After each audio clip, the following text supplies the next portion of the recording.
Muy buenas a todos y bienvenidos una vez más a mi canal. Bueno, os dejo a continuación un vídeo que además cogeré un pequeño recorte de uno de los episodios que hicimos en el avituallamiento, en este caso, y donde vamos a enseñar en concreto, bueno, cómo hacer una regulación, en este caso es de una marcha cicloturista, pero también, entre comillas, es la misma herramienta que utilizamos para hacer regulaciones, sobre todo para la subida de un puerto, una contrarreloj, una prueba X, ¿vale? En función también un poco de las casuísticas de datos que tenemos. Así que nada, dentro vídeo, a disfrutarlo y ya sabéis que cualquier duda me tenéis en los comentarios.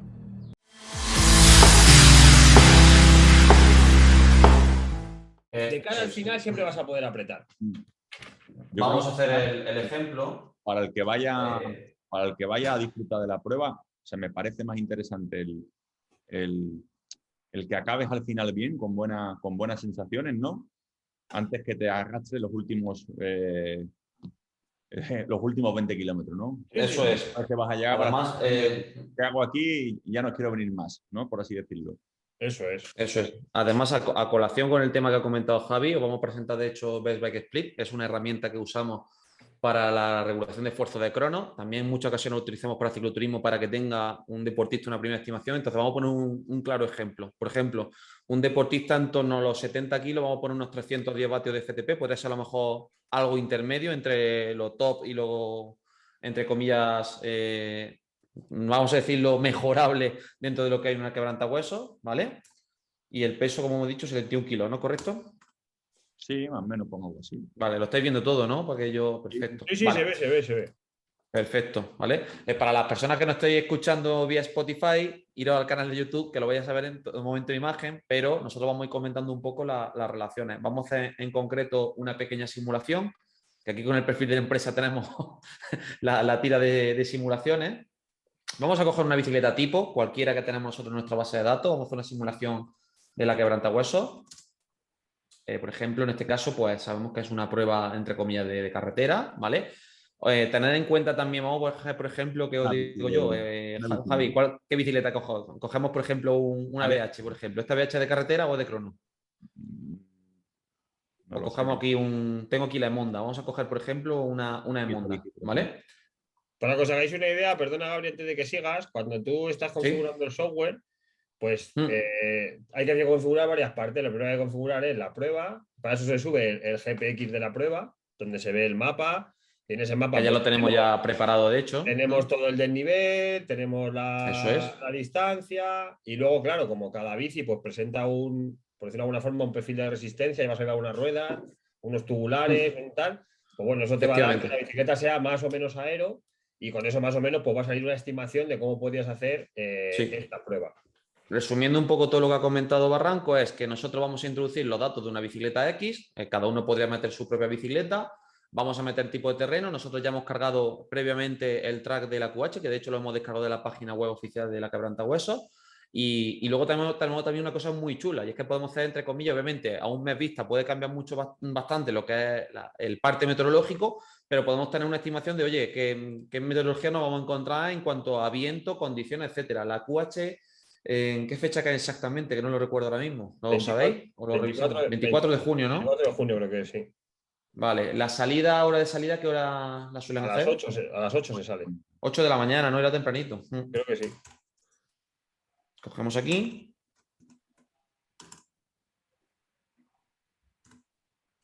Perfecto. Le damos a conseguir el tiempo. Vamos a cerrar. ¿Vale? Y automáticamente ya con los datos que hemos introducido del deportista, en este caso recordamos un deportista de 71 kilos con 310 vatios de FTP. Pues nos estima ahora mismo un porcentaje de un 70%, es decir, de un factor de intensidad de 0,7. Le damos a añadir plan de carrera. Algo conservador, alguien que va a Eso es. analizar. Tú tenemos un perfil finisher. A ver, tenemos un perfil finisher, que tenemos un perfil tipo de la gente que hace por debajo de 6 horas. Pues podemos subir un poquito más el factor de intensidad, en torno a 0,8, 0,85, dependiendo también del caso también un poco. Pero para que hagáis una idea, por ejemplo, ¿cuál es la estimación que daría para una persona de 310 vatios, por ejemplo? Pues lo que pone aquí, 216 vatios. Totalmente de acuerdo también un poco con lo que comenta Barranco en ese aspecto. O sea, en función también de la preparación previa podemos recortar un 10%, 5%, dependiendo también obviamente de la comunicación. Pero sí me parece bastante ya conservador para un deportista eso, 310 vatios, 216 vatios de normalizada. Contame un poquillo vuestra Alguno de los opinión. puertos abrir para que la gente vea Mm. a qué intensidad suben. O sea, vete a Power Plan ¿vale? Y coge uno de los puertos, por ejemplo, pero un Power Plan, no un Sí. time. Mira, por ejemplo, dentro. No, y además una cosa muy chula que tiene es que da una recomendación en base a los porcentajes, ¿vale? En función de si es zona lateral o zona llana, en función del tipo de viento, pero sobre todo, por ejemplo, un deportista entre que tenga esos 310 vatios de FTP va a dar una recomendación de estar en pendiente en torno al 1-2%, en torno a 200 vatios, del 2 al 4%, 220, del 4 al 6%, 232, por encima del 6%, 253 vatios. O sea, fijaros que es bastante conservador, pero también ¿por qué? Entre comillas también, obviamente, por el carácter de la prueba. Es que son 198 kilómetros, por recordar, en cuanto al track. Efectivamente, y aquí se ve obviamente. ¿Cómo podríamos mejorar o sobre todo qué tiempo, cómo se podría mejorar obviamente la duración de la prueba? Tener en cuenta que esto lo está haciendo en base a una estimación de potencia como si estuviera entre comillas solo.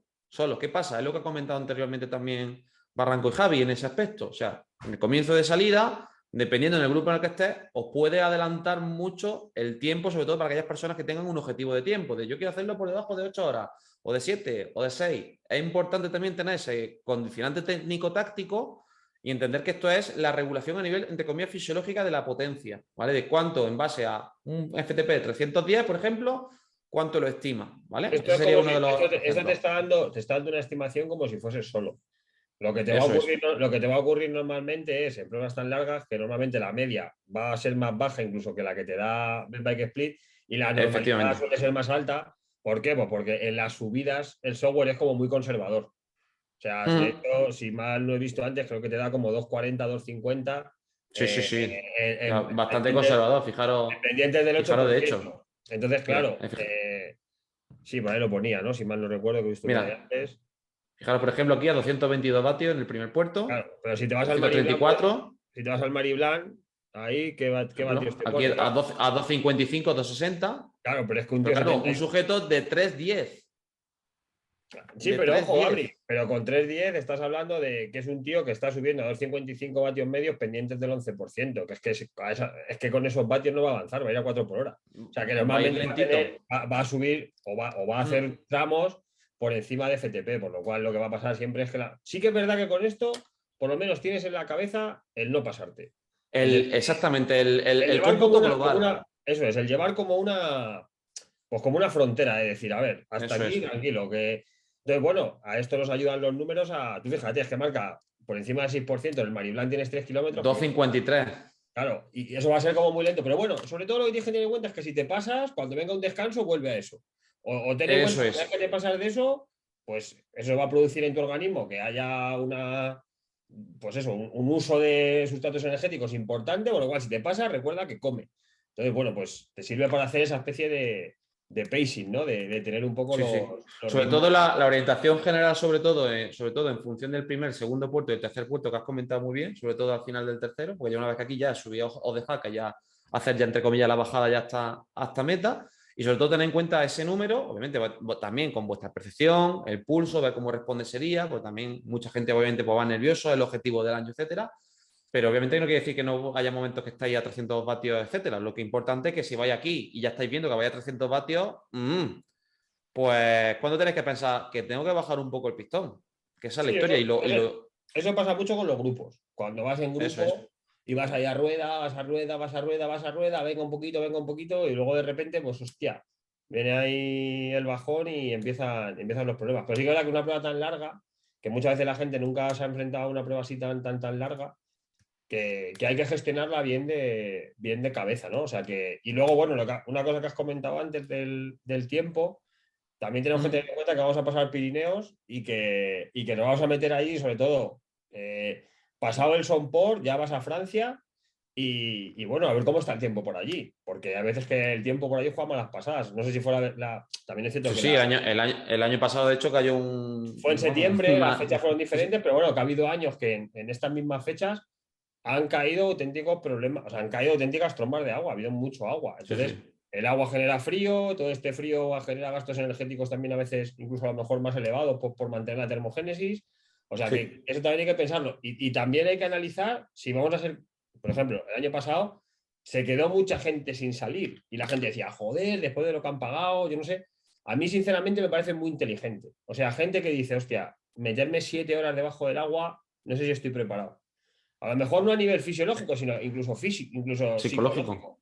Es decir, que la gente piense que es una marcha en la que hay mucha bajada, que incluso planificar aspectos como llevar un chalequito, cosas así, no van ni tan mal, que al final estás arriba del Sompor a las 9:30 de la mañana y hace frío, que toda la bajada del Sompor es muy sombría, o sea, que no viene mal un chalequito para tenerlo, que en ningún momento, o sea, que es una marcha que no sé hay que gestionarla a nivel de comida y de intensidades, incluso de ropa, ¿no? Ver qué ropa vas a llevar, qué tipo de materiales vas a utilizar, que luego sales con frío, pero luego a las 12 de la mañana puede hacer mucho calor. Entonces, pues ese tipo de cosas, pensarlas, y este mes que te queda, pues es el momento de dar esos últimos detalles de cómo tiene que hacerse toda la marcha. Por cierto, aquí aprovecho, yo me acuerdo de la primera vez que fui, que no sé si estarán por ahí los vídeos, no está Chema, pero vamos, seguramente no lo puedo decir. Yo una cosa que me ayudó mucho fue unos vídeos que hay de Chema haciendo, haciendo la QH. Bueno, haciendo la QH, no, perdón. Haciendo los puertos, creo que fue. Haciendo los puertos, como pues este se sube así, este se sube asado, cuidado con este. Y yo os prometo que me ayudó mucho el decir, bueno, pues el Somport se tiene que hacer así, el Mariblan se tiene que hacer así, el Portalés se tiene que hacer así. Hostia, pues yo recuerdo que en esa marcha, cuando la hice, llevaba mucho a Chema en la cabeza de no, hasta aquí tranquilo, no, ahora aquí se puede apretar, tienes que subir guardando hasta aquí. O sea que si los puede ver la gente por ahí por YouTube, o a lo mejor, Gabri, los podemos incluso linkar luego en el sí, lo podremos poner en la descripción. No sé ni si estarán activos. Sí, yo creo recordar que sí, porque yo siempre cuando he estado revisando cosillas aparece Chema. Yo la que la he hecho una vez, creo que la hice en el año 2014 o 2015 y solo la he hecho un año. O sea que no. Vamos, a mí esos vídeos me ayudaron mucho a verlos y eso, también ponerte en situación de por dónde vas a pasar, de cómo es, tal. Bueno, y que luego Chepe incluso nos ha contado, pues en conversaciones privadas o en comidas que hemos tenido, el making of, ¿no? El cómo se hicieron, cuántas horas tardaron, que al final estuvieron varios días para hacerlos. O sea que bueno, que si la gente los tiene ahí los puede ver, yo creo que son de ayuda, ¿no? El que alguien te explique un poco cómo son, las subidas, sobre todo, que son un poco las partes más condicionantes y más decisivas de la marcha, pues viene bien, ¿no? El poder conocerlas. Sí. Otro de los aspectos también que podéis fijar un poco también es el tema del viento. Ahora sí es cierto que lo hemos planificado unos meses vista y esto puede cambiar. Esto va a ganar mucha más precisión la semana de antes, incluso los días previos. Fijaros que de salida ya le está dando un poquito hasta de cara, viento de cara. Joder, como esto se cumpla. Luego sí cambia, hay bastante viento a favor ya en la siguiente parte. Y ya prácticamente... ya cuando está volviendo para España. O sea, la mitad de la prueba viento de cara, la otra mitad viento a favor. Hombre, yo sinceramente lo agradezco si eso fuera así, ¿eh? O sea, prefiero que me dé el viento de cara al principio y el viento a favor al final de la prueba. No sé si tenéis alguna aporte más aparte de estas recomendaciones. Desde luego que si lo haces así, pues por lo menos luego tienes alegría al final. Lo malo es que salís de aire de cara y luego te cambie. Entonces vas de cara siempre todo el día con aire de cara, ¿no? Pero bueno, sí, no es mala estrategia para poder ir progresando en la marcha, ¿no? Entonces, bueno, es una buena opción o el tiempo este día te estaría acompañando, pues, para poder hacerlo lo mejor posible. Además, sí que es verdad que de cara al final, pues los grupos son más pequeños, hay veces que te quedas con grupos más, o sea, con menos gente, te toca relevar más, pues joder, si llevas la ayuda del aire, pues no quita para que vayas más confortable, ¿no? A la hora de hacer la marcha. Sí. Bueno, pues eso ha sido todo. Espero que te haya gustado muchísimo este vídeo. Recuerda que este servicio también lo tenemos disponible para ti si lo necesitas también en nuestra empresa en Training for All. Os dejaré también la web de la empresa donde trabajo también aquí abajo en la descripción. Como siempre, recordaros, me ayudáis muchísimo si os suscribís, le dais a like, activáis también la campanita para que os pueda avisar de las últimas notificaciones que tenemos en los vídeos. Así que nada, espero que disfrutéis de este contenido y ya me comentáis todo. Hasta luego.